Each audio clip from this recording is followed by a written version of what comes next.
جس انداز میں اس کانفرنس کو روکا گیا ہے، سبوتاژ کرنے کی کوشش کی گئی ہے، ہم اس کی سخت مذمت کرتے ہیں۔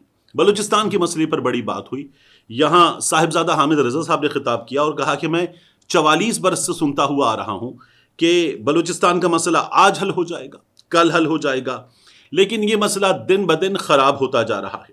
امید ہے کانفرنس کے اختتام پر ایسا لائحہ آئے گا جس پر پوری قوم یک زبان ہوگی۔ گلزار سوبرو صاحب سندھ ترقی پسند پارٹی کی جانب سے آئے، انہوں نے کہا ایوب کا marshal law, general Ayub Khan کا مارشل لا، جنرل ضیاء کا مارشل لا، جنرل مشرف کا مارشل لا، ہم نے ہر مارشل لا کے خلاف جد و جہد کی۔ ہم آپ کو بتاتے ہیں کہ اس ملک کو اگر بچانا ہے تو ایک حل ہے اور وہ ہے حقیقی جمہوریت۔ وہ کہتے ہیں کہ ہمارے وجود کو سندھی، بلوچی، پنجابی، پختون کے وجود کو تسلیم کیا جائے۔ بنگالیوں کو آپ نے نہیں مانا، وہ چلے گئے، بلکہ بنگالیوں کو آپ نے بھگایا ہے۔ انہوں نے کہا بنگالیوں کو آپ نے بھگایا، لیکن ہم بھاگنے والے نہیں ہیں، ہم لڑیں گے، ہم مریں گے، لیکن ہم اپنا وطن پاکستان بچائیں گے۔ یہ جب کانفرنس میں خطاب کرنے آئے، یہاں پر آج جمعیت علماء اسلام فضل الرحمان گروپ ان کی جانب سے آئے، مولانا عبدالغفور حیدری صاحب اور کامران مرتضی صاحب، انہوں نے کہا کہ یہ جو لیجنڈ ہوٹل ہے یہ وکلا کی اور سپریم کورٹ بار کی ملکیت ہے، اور یہ قومی کانفرنس آج اس ہال میں ہونا تھی جس کا نام آسماں جہانگیر ہے، لیکن شرمندگی ہے کہ آسماں جہانگیر اگر آج زندہ ہوتی تو وہ بھی شرمندہ ہوتی کہ ان سے منسوب ہال میں جو ایک جمہوریت کا، مزاحمت کا استعارہ تھی، ان سے منسوب ہال میں اس کانفرنس کا انعقاد نہیں کرنے دیا گیا۔ اہم ترین خطاب تھا سلمان اکرم راجہ صاحب کا۔ انہوں نے کہا کہ ہمیں قوم سے وعدہ کرنا ہے کہ ہمیں اقتدار کو اس جگہ واپس لے کر عوام کے حوالے کرنا ہے جہاں اقتدار کو نہیں ہونا چاہیے، اس جگہ سے ہم واپس لیں گے۔ ماضی میں کچھ جماعتیں عہدے کے لیے مقتدرہ کی گود میں برجمان رہیں اور یہ خرابیوں کی جڑ ہے۔ انہوں نے کہا کہ ہم مہرنگ بلوچ کو کہیں گے کہ تم ہماری بہن ہو، ہم تمہارے بھائی ہیں، آؤ مل کر شرافت کا بول بالا کریں۔ منظور پشتین کو ہم ساتھ لے کر چلیں گے، اب آنکھوں میں آنکھیں ڈال کر بات کرنا ہوگی۔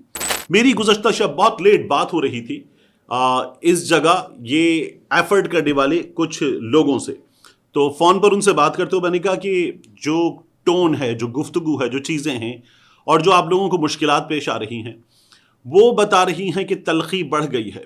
ایسا کیوں ہے؟ انہوں نے کہا اس لیے کہ جو قانونی راستے ہیں وہ بند کیے گئے ہیں، اور عمران خان صاحب کی رہائی، یاسمین راشد صاحبہ کی رہائی، شاہ محمود قریشی صاحب کی رہائی، باقی بڑے بڑے ناموں کی اور کارکنوں کی رہائی اب ہمیں ایسا لگتا ہے کہ زبردستی، بالکل زبردستی روکی جا رہی ہے، اور اس میں طاقت کا استعمال بہت زیادہ بڑھ گیا ہے، تو اسی لیے آپ کو یہ نظر آ رہا ہے کہ تلخی بھی بہت زیادہ بڑھ گئی ہے۔ سلمان اکرم راجہ صاحب نے کہا کہ بلوچستان کے معدنی ذخائر لوٹے گئے ہیں، 70 سال بلوچستان کو گیس نہیں ملی، گوادر میں بے چینی ہے، معدنی ذخائر کے نئے معاہدے اب بندوق کی نوک پر کیے جا رہے ہیں، یہ ان کی جانب سے کہا گیا۔ تو یہ جو اسٹیبلشمنٹ ہے، موجودہ اسٹیبلشمنٹ، اس پر بڑی کڑی تنقید کی گئی ہے اس جگہ، اور یہ نظر آ رہا تھا، اسی لیے یہ تمام کوششیں ہم نے دیکھی ہیں۔ سلمان اکرم راجہ صاحب نے کہا کہ ہم قوم کا ضمیر ہیں، ہم قوم کی آواز ہیں، ہم قوم کی امنگ ہیں، آئیں آ کر ہم سے سیکھیں، ہم سے بات کریں۔ ہم نے قانون کو نئی زندگی دی ہے، ہم نے جمہوریت کو نئی زندگی دی ہے، ہم شرافت کو نئی زندگی دینے جا رہے ہیں۔ جیسے یہ ملک چلنا چاہیے ویسے چلے گا۔ وکیلوں سے کہتا ہوں آئیں ہمارا ساتھ دیں، صحافی بھائیوں سے کہتا ہوں کہ آئیں ہمارا ساتھ دیں، آپ کا گلا گھونٹا جا رہا ہے، آپ کی آواز بند کی جا رہی ہے، سچ کا ساتھ دیجئے اور ہمارے ساتھ کھڑے ہو جائیے۔ ہمیں یہ جد و جہد کرنی ہے، آپ کو اس جد و جہد میں ہمارا ساتھ دینا ہے، یہ ان کی جانب سے کہا گیا۔ آپ یہ دیکھیے کہ جب یہ تمام چیزیں ہو رہی ہیں، جس وقت ہو رہی ہیں، اور یہ ہمارے ہاں قوت نافذہ کہہ رہی ہے کہ اس ملک میں مرکز کی حکومت کام کر رہی ہے اور پنجاب کی حکومت کام کر رہی ہے، یہ بات قوت نافذہ کہہ رہی ہے، تو اس موقع پر ہم کیا دیکھ رہے ہیں؟ ہم یہ دیکھ رہے ہیں کہ جو وزیر خزانہ ہیں اورنگزیب صاحب، محمد اورنگزیب، وہ خیبر پختونخوا حکومت کے مالیاتی انتظامات کو بہترین قرار دے رہے ہیں، اچھا نہیں، بہتر نہیں، بہترین قرار دے رہے ہیں۔ وہ کہتے ہیں کہ قومی مالیاتی معاہدے، ایگریکلچر انکم ٹیکس عمل درآمد پر خیبر پختونخوا کو مبارکباد پیش کرتے ہیں۔ NFC کے بارے میں خیبر پختونخوا کے خدشات کا جائزہ لیا جائے گا، بہترین مالیاتی انتظامات پر خیبر پختونخوا کی کارکردگی کو سراہتے ہیں۔ اور مزمل اسلم صاحب مشیر خزانہ ہیں خیبر پختونخوا کے، ان کے ساتھ ملاقات ہوئی، وفاقی وزیر خزانہ سے فنڈز روکنے کی بات ہوئی اور کہا کہ وفاقی حکومت نے زم اضلاع کے AIP ADP فنڈز روکے ہیں اور زم اضلاع کو کرنٹ بجٹ میں 66 ارب روپے مل رہے ہیں جبکہ اخراجات 104 ارب روپے ہیں۔ تو ان تحفظات کو بھی تسلیم کیا گیا ہے، جبکہ مریم نواز شریف صاحبہ کی حکومت جس انداز میں یہ پیسہ جو ایک عام آدمی کا پیسہ ہے، ٹیکس پیئر منی ہے، اس کو استعمال کر رہی ہے، اس پر اب ہر جانب سے تنقید ہو رہی ہے۔ آپ کو یاد ہے مریم نواز شریف کی حکومت آتے ہی اداکاروں کی جانب سے صبا فیصل ہوئیں، میکا ذوالفقار ہوئے، پھر اس کے بعد جنید اکرم گنجی سویگ والے، انہوں نے پھر بعد میں اپنی ویڈیوز پر رجوع بھی کیا تھا، پھر اس کے بعد صبور علی، دیگر ایکٹرز وغیرہ، ان سب نے، یاسر حسین جو اقرا کے شوہر ہیں، انہوں نے سب نے ویڈیوز کی تھی کہ جی بڑا اچھا کام کر رہی ہیں مریم نواز شریف صاحبہ۔ پھر وہ جو وائلڈ لینس والے ابرار ہیں، انہوں نے بتایا تھا کہ جو آج کل یہ ویڈیو کر رہا ہے پیسے لے کر رہا ہے۔ گنجی سویگ نے، جنید اکرم نے بعد میں کہا تھا کہ پیسے لے کر کیے ہیں ویڈیو۔ یہ صبا فیصل صاحبہ نے کہا تھا کہ پروموشنل کیمپین تھی، ہمارے پاس آئی تھی، ہم نے ویڈیو پیسے لے کر کی ہے۔ تو مریم نواز شریف صاحبہ نے تب بھی تعریفیں پیسوں کے ذریعے کروائی تھی، اب بھی اخبارات میں اخبارات سے بڑے اشتہارات، پورے اخبارات سے بڑے اشتہارات پیسوں کے ذریعے یہ کروائے گئے ہیں۔ تو یہ اپنی تعریف کروا رہی ہیں پیسوں کے ذریعے، خیبر پختونخوا حکومت کی تعریف کر رہے ہیں، مرکز میں ان کے وزیر خزانہ محمد اورنگزیب صاحب۔ یہ ان لوگوں کی کل حقیقت ہے۔ آخر میں آپ سے عرض کروں، یہ جو فوجی عدالتوں میں سویلین کے ٹرائل کا کیس ہے، یہاں پر جمال خان مندوخیل صاحب کے، مسرت ہلالی صاحبہ کے ججز کے ریمارکس، ان پر مجھے کچھ بات کرنی ہے۔ جمال خان مندوخیل صاحب نے کہا کہ انسداد دہشت گردی عدالتوں کے ججز کی انگریزی کے کافی مسائل ہیں، یہ ہمیں نظر آ رہا ہے۔ فیصل صدیقی صاحب وکیل، انہوں نے کہا کہ کمانڈنگ آفیسرز نے ملزمان کی حوالگی کے لیے درخواستیں دی، درخواستوں کا آغاز ہی ان الفاظ سے ہوا کہ ابتدائی تفتیش میں آفیشل سیکرٹ ایکٹ کا جرم بنتا ہے۔ درخواست کے یہ الفاظ اعتراض ہیں کہ تفتیش مکمل نہیں ہوئی تھی، کیونکہ ابتدائی تفتیش لکھا ہوا ہے۔ انسداد دہشت گردی عدالت نے ملزمان کی حوالگی کے لیے جو وجوہات دیں وہ مضحکہ خیز ہیں۔ فیصل صدیقی صاحب نے موقف اپنایا کہ انسداد دہشت گردی عدالت کے ایڈمنسٹریٹو جج نے ملزمان کی حوالگی کے احکامات دیے۔ انسداد دہشت گردی عدالت نے ملزمان کو تفتیش مکمل ہونے سے پہلے ہی قصوروار لکھ دیا۔ جسٹس محمد علی مظہر نے ریمارکس دیے کہ راولپنڈی اور لاہور کی عدالتوں کے حکم ناموں کے الفاظ بالکل ایک جیسے ہیں۔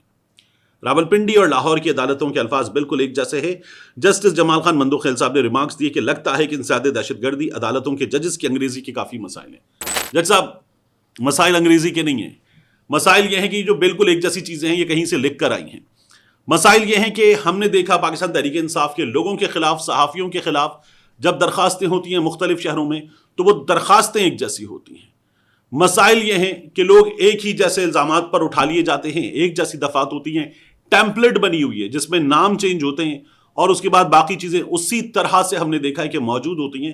مسائل یہ جج صاحب کہ آپ کے ٹیمپلیٹ نہیں دیکھ رہے، مسائل یہ ہیں کہ آپ ایک جیسی درخواستیں نہیں دیکھ رہے، مسائل یہ ہیں کہ آپ یہ نہیں دیکھ رہے کہ سب کچھ کہیں اور سے آ رہا ہے، مسائل یہ ہیں کہ آپ کو یہ نہیں پتا چل رہا کہ ہماری عدالتوں کے جج کہتے ہیں اگر آپ پریس کانفرنس نہیں کریں گے تو وہ آپ کو نہیں چھوڑیں گے۔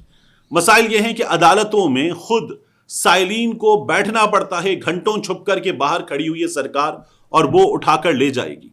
مسائل یہ ہیں کہ عثمان ڈار ہوا، مسائل یہ ہیں کہ ہم نے دیکھا شیخ رشید ہوا، صداقت علی عباسی ہوا، فرخ حبیب ہوا، دیگر رہنما ہوئے، ان کے گرفتار ہونے کی خبر آتی ہے کسی مہینے کی 6 تاریخ کو، اس کے بعد یہ غائب ہو جاتے ہیں اور اس کے بعد اگلے مہینے کی 10-12 کو یہ کسی ٹی وی اینکر کے سامنے، میڈیا کے کیمروں کے سامنے آتے ہیں اور آ کر بیان دیتے ہیں کہ عمران خان نے ہمیں بہکا دیا تھا، بھڑکا دیا تھا، ہم نے جو غلطی کی ہے وہ عمران خان اور اس کی اہلیہ کے کہنے پر کی ہے۔ تو یہ جو دن تھے جن میں یہ تقریباً 1 مہینہ 10 دن، 1 مہینہ 28 دن 30 دن غائب رہے، یہ 10 دن جج صاحب ہماری عدالتوں کے ججوں کو نظر نہیں آ رہے۔ مسائل یہ ہیں کہ ہماری عدالتوں کے ججوں کو یہ بھی نہیں پتا چل رہا کہ کوئی شخص جب غائب ہوتا ہے، وہ آغا شیراز ہو، عمران ریاض خان ہو، وہ سنگر عمر ملک ہو یا اون کھوسا ہو یا اسی طرح کے دیگر لوگ، ان کو گھر سے کون لے کر جاتا ہے ہماری عدالتیں نہیں پوچھتی، یہ کہاں رکھے جاتے ہیں ہماری عدالتیں نہیں پوچھتی، ان سے وہاں کیا سوالات ہوتے ہیں ہماری عدالتیں نہیں پوچھتی، انہیں وہاں مارا پیٹا جاتا ہے، کھانے کو دیا جاتا ہے، ہماری عدالتیں نہیں پوچھتی۔ ابھی لاہور میں وہ ہرا رنگ اس پر اسٹوری کرنے والا زعیم لغاری غائب ہوا، کہاں تھا ہماری عدالتوں نے نہیں پوچھا، اور اس کے بعد جب وہ واپس آتا ہے تو ہماری عدالتیں کیس نمٹا دیتی ہیں کہ بندہ آ گیا، کیس نمٹایا جاتا ہے۔ یہ وہ مرحلہ ہے کہ جہاں سے کیس شروع ہونا چاہیے۔ عدالت پوچھے کہ تم آ گئے ہو، تمہیں گھر سے اٹھا کر لے گئے تھے، اٹھا کر لے جانے والے کون تھے، کہاں لے کر گئے تھے، کیا کہتے تھے، کس حال میں رکھا تھا، مارا تو نہیں تھا، کیا مطالبات کرتے تھے۔ یہاں سے عدالت کیس آگے بڑھائے اور پھر پوچھے کہ اس ملک میں جسے ہم کہتے ہیں اسلامی، جسے ہم کہتے ہیں جمہوریہ، جسے ہم کہتے ہیں آزاد، جسے ہم کہتے ہیں دین کی تجربہ گاہ، اس ملک میں یہ سب کچھ کیسے کیا جا سکتا ہے۔ یہ اگر کوئی پوچھ سکتا ہے تو وہ پوچھنے کا اختیار، وہ پوچھنے کا حق آئین پاکستان کے تحت کسی بھی طاقتور عہدیدار سے اس ملک کی عدالت کے پاس ہے۔ لیکن اس ملک کی عدالت کو انگریزی کے مسائل نظر آتے ہیں، اس ملک کی عدالت کو مسائل نظر نہیں آتے۔ یہ اس ملک کا بہت بڑا مسئلہ ہے۔ تو اس ملک کی عدالت اس ملک کا مسئلہ ہے، اس ملک کے ججز اس ملک کا مسئلہ ہیں۔ اس ملک کے ججز کو آنکھیں بند کر کے جو چیزیں نظر نہیں آتی ان کا آنکھیں بند کرنا مسئلہ ہے، ان کا کمپرومائز ہونا مسئلہ ہے۔ یہ مسئلہ حل ہوگا تو اس ملک کے مسائل حل ہو سکتے ہیں۔ ڈکٹیٹروں کے سامنے، نام نہاد ڈکٹیٹروں کے سامنے اور غیر جمہوری فراڈ کے ذریعے آئی حکومتوں کے سامنے ہماری عدالتوں کے جج صاحبان نے جس طرح سے کمپرومائز کیا ہے وہ اس ملک کا مسئلہ ہے۔ اس ملک کا یہ مسئلہ حل کر دیا جائے تو باقی مسئلے حل ہو سکتے ہیں۔ لیکن ہماری حکومتیں یہ مسائل حل کرنے پر، ہماری عدالتیں یہ مسائل حل کرنے پر آمادہ نہیں ہیں۔ ملتے ہیں انشاءاللہ آپ سے اگلی ویڈیو۔